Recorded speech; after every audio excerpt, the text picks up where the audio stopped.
There's a kind of fear that doesn't need violence, threats, or even a raised voice. It's the kind of fear that seeps into a room when you enter, that makes people second-guess their words, that makes even your silence feel like a warning. Most people think fear is about intimidation, about being loud, aggressive, or unpredictable. But Machiavellian psychology knows better. Real fear, the kind that lasts, the kind that changes how people treat you, comes from something far colder, far more invisible. It's not about what you do to others. It's about what you make them do to themselves. Let's start with a simple truth. People fear what they can't predict, what they can't read, what they can't control. The most dangerous person in any room is never the one shouting, never the one making threats. It's the one who sits quietly, watching, absorbing, never revealing what they're thinking. The one who never needs to prove anything, because their presence alone is enough to shift the energy. Machiavelli understood this centuries ago. He wrote that it is better to be feared than loved, if you cannot be both. But he also knew that the most effective fear is not the kind that makes people hate you. It's the kind that makes them respect you, hesitate before crossing you, and wonder what you're truly capable of. So how do you create that kind of fear? How do you become the person whose silence is more unsettling than another's anger? How do you make people cautious around you without ever threatening them? It starts with unpredictability. The predictable man is easy to manipulate, easy to dismiss, easy to challenge. The unpredictable man is a question mark, a riddle that no one wants to solve the hard way. When people can't predict your reactions, they become careful. They watch their words. They hesitate before making a move against you because they don't know what you'll do in response. But unpredictability isn't about being erratic or unstable. It's about being unreadable. It's about holding your cards so close to your chest that no one knows what game you're playing. When someone insults you, you don't react. When someone tries to provoke you, you don't bite. When someone tries to get a rise out of you, you give them nothing. Not anger, not laughter, not even a smirk. Just calm, cold stillness. This is the first layer of Machiavellian fear. Emotional opacity. You become a mirror, reflecting nothing back, giving nothing away. People start to project their own fears, their own insecurities onto you. They wonder what you're thinking, what you're planning, what you might do if pushed too far. And in that uncertainty, fear grows. But there's more. The second layer is presence. Most people walk into a room hoping to be liked, hoping to blend in, hoping not to make waves. The Machiavellian walks in with a different energy. He doesn't seek attention, but he commands it. He moves with purpose, with composure, with a kind of quiet confidence that makes people notice, even if they can't explain why. Presence is built on restraint. The more you hold back, the more people lean in. The less you say, the more they want to hear. The less you reveal, the more they wonder. When you speak, you do so with precision. No wasted words, no nervous laughter, no need to fill the silence. You let your words hang in the air, let them echo, let people sit with the weight of what you've said. And when you're silent, you're truly silent. Not fidgeting, not looking away, not signaling discomfort. Just stillness. The kind of stillness that makes people uncomfortable, that makes them question themselves, that makes them wonder if they've made a mistake. This is how you start to build an aura. An aura is not about being intimidating on purpose. It's about being so composed, so unbothered, so self-contained that people feel your presence even when you say nothing. They start to adjust themselves around you. They become careful, cautious, respectful, not because you demanded it, but because your energy leaves them no other choice. But presence alone isn't enough. The third layer is boundaries. Most people are afraid to set boundaries because they fear being disliked, rejected, or seen as difficult. The Machiavellian knows that boundaries are the foundation of power. When you set a boundary and enforce it without emotion, you send a message. I am not to be trifled with. I am not here to please you. I am not afraid of your reaction. Boundaries are not about aggression. They're about clarity. When someone crosses a line, you don't argue, you don't explain, you don't negotiate. You simply withdraw. You remove your attention, your energy, your presence. You let them feel the coldness of your absence. And in that absence, they realize what they've lost. People fear losing access to what they can't control. When you make your presence a privilege, not a guarantee, people start to value it more. They start to fear losing it. And that fear makes them respect your boundaries, even when you never raise your voice. But perhaps the most powerful layer of all is reputation. Machiavelli wrote that a strong reputation is more valuable than a good one. A good reputation is about being liked, being agreeable, being safe. A strong reputation is about being respected, being unpredictable, being a little bit dangerous. You build a strong reputation not by telling people who you are, but by letting your actions speak for you. You don't defend yourself against rumors. You don't chase after approval. You don't explain yourself to those who doubt you. You let your results, your composure, your silence do the talking. And when people talk about you behind your back, you let them. Because every rumor, every whisper, every story adds to your myth. People start to wonder what's true and what's not. They start to fill in the blanks with their own imagination. And the human mind, when left without answers, always assumes the most dangerous possibility. This is the Machiavellian paradox. The less you reveal, the more powerful you appear. The less you defend, the more untouchable you become. The less you react, the more people fear what you might do if you ever decided to act. Let's break this down into practical steps. Imagine you're in a meeting and someone tries to undermine you. The average person would defend themselves, explain their position, try to win the room with words. The Machiavellian does the opposite. He leans back, lets the accusation hang in the air, and says nothing. Or, if he must speak, he redirects. Let's hear your strategy, then. Suddenly, the pressure is on the accuser. The room shifts. People start to question the attacker, not the target. Or imagine you're in a social setting and someone makes a joke at your expense.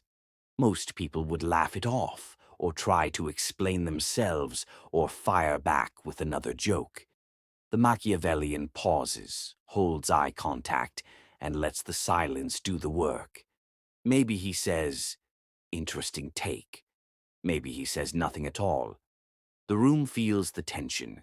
The attacker starts to fidget. The power dynamic flips. In relationships, the same rules apply. When someone tries to guilt you, manipulate you, or make you feel small, you don't argue. You don't beg for understanding. You let their words hang in the air, and you respond with calm detachment. That's not how I see it.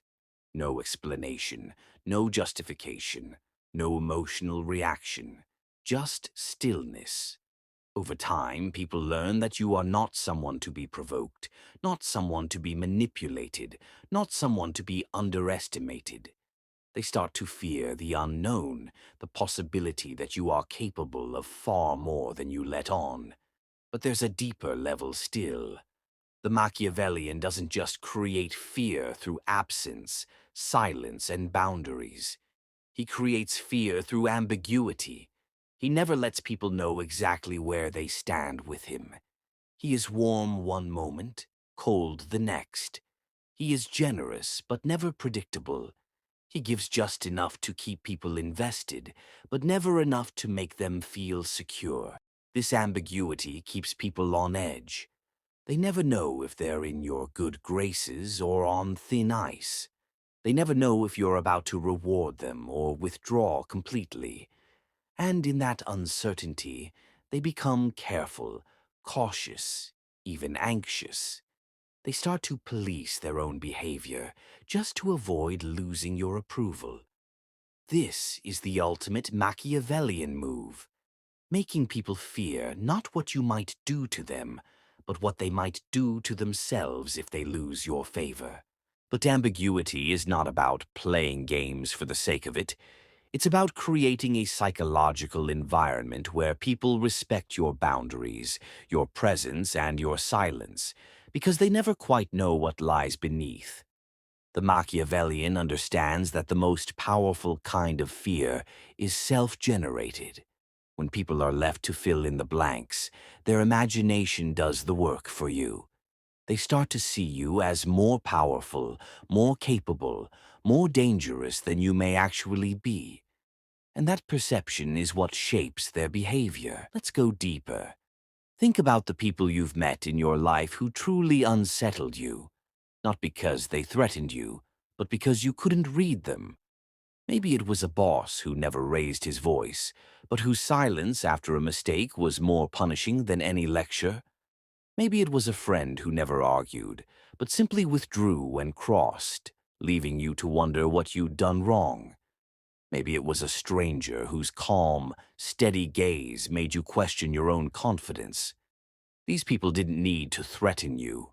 Their power was in what they withheld. Machiavellian psychology is about mastering this art of withholding. It's about understanding that the less you reveal, the more others reveal to you. When you don't rush to fill silences, people start to talk more, to explain themselves, to justify their actions. They expose their own weaknesses, their own insecurities, their own fears, and all the while you remain still, collecting information, building your advantage. This is why the Machiavellian never rushes to speak, never rushes to react. He lets others reveal themselves first. He lets the room come to him. He knows that the one who controls the tempo controls the frame, and the one who controls the frame controls the outcome. But there's another layer: the use of selective vulnerability. Most people think that showing vulnerability is a sign of weakness, but the Machiavellian knows that selective vulnerability, revealing just enough to seem human, but never enough to be predictable, is a tool. When you choose to reveal a flaw, a mistake, or a moment of doubt, you do so on your own terms, in your own time, and always with a purpose.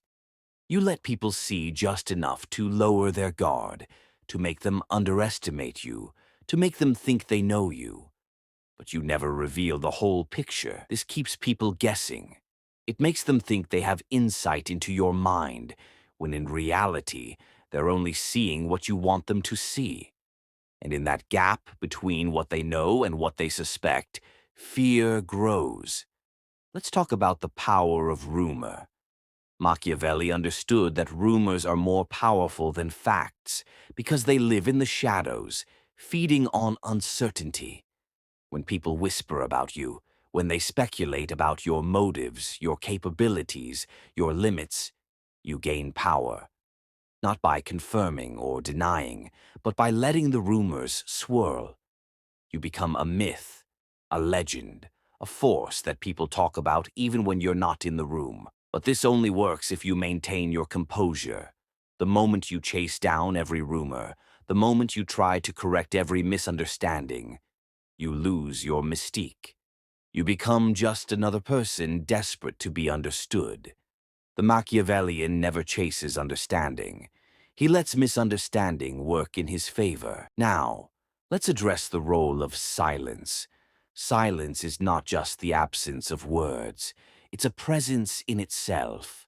When you hold silence after someone challenges you, when you let a question hang in the air, When you refuse to fill the void with nervous chatter, you create tension.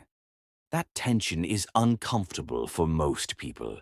They rush to fill it, to break it, to make it go away. But you, the Machiavellian, you let it build. You let it do the work for you. In that silence, people start to question themselves. Did they go too far? Did they make a mistake? Are you angry? Or are you simply above it all?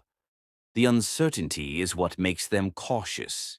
The silence is what makes them fear you, not because you threaten them, but because they don't know what you're thinking. This is why the most powerful people in any room are often the quietest. They don't need to prove themselves. They don't need to dominate the conversation. Their power is in their restraint, in their ability to make others feel their presence without ever raising their voice. But silence is not enough on its own. It must be paired with action. The Machiavellian is not passive. He is simply patient. He waits for the right moment to act, and when he does, his actions are decisive, precise, and often unexpected. This unpredictability is what keeps people on edge. They know you're capable of action, but they never know when or how you'll move. Let's look at a practical example. Imagine you're in a workplace and someone tries to undermine you in front of others. The average person might defend themselves, argue, or try to win back the room. The Machiavellian, however, does something different. He lets the moment pass, says little or nothing, and then, days later, takes action in a way that is subtle but unmistakable. Maybe he redirects a project, maybe he withholds support, maybe he simply withdraws his attention. The message is clear: cross me, and you will feel it. Not immediately, not loudly, but inevitably. This delayed response is powerful because it's unexpected. People are used to immediate reactions. When you don't react, they relax. And then, when the consequences come, they're caught off guard.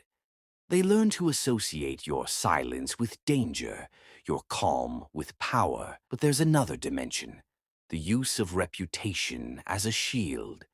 When you build a reputation for being calm, composed, and unflappable, people start to defend you even when you're not around. They say, "He never loses his cool. He must know something we don't." Your reputation becomes a force field, protecting you from attacks because people fear what might happen if they push you too far. This is why the Machiavellian never defends himself directly. He lets others do it for him. He lets the crowd argue his case while he remains above the noise. This not only preserves his mystique, but also makes people feel invested in his image. They become his shield, his advocates, his silent army. But perhaps the most advanced Machiavellian tactic is the use of controlled absence. Sometimes the most powerful move is to disappear, not in anger, not in defeat, but in cold, calculated detachment. When you withdraw your presence, your attention, your energy, people feel the loss. They start to wonder what they did wrong, what they missed, what they need to do to regain your favor. This creates a vacuum, and in that vacuum, fear grows. Controlled absence is not about running away. It's about making your presence valuable, about teaching people that access to you is a privilege, not a right. When you return, you do so on your own terms, with your own agenda, and people are reminded of your power all over again. But all of this, silence, ambiguity, presence, boundaries, reputation, absence, only works if you are truly in control of yourself. The Machiavellian is a master of self-control. He does not let his emotions dictate his actions. He does not react to provocation. He does not seek validation. He is immune to praise and criticism alike. This self-control is what makes people fear you. They know they can't manipulate you, can't provoke you, can't predict you. They know that whatever happens, you will remain composed, and that composure is what makes you dangerous. But self-control is not about being emotionless. It's about being unbothered by design. The Machiavellian feels everything, but he chooses what to show, when to show it, and to whom. He is not a robot. He is a strategist. He knows that every reaction is a message, every word a signal, every silence a move on the board. And he never plays a move that doesn't serve his purpose. Let's talk about the final layer, the art of myth-making. The most feared people in history were not always the strongest, the loudest, or the most aggressive. They were the ones who became legends in their own time. They were the ones about whom stories were told, rumors were spread, and whose names carried weight even in their absence. Machiavelli understood that power is not just about what you do, but about what people believe you are capable of doing. You build your myth not by boasting, but by letting others talk. You let your actions speak for you, and you let your silences become stories. When people don't know your limits, they assume you have none. When they don't know your intentions, they assume the worst, or the best, depending on what serves their interests. You become a riddle, a force, a presence that shapes the room even when you're not there. This is why the Machiavellian never tries to be understood. He prefers to be interpreted. He knows that the human mind, when left without answers, will create its own.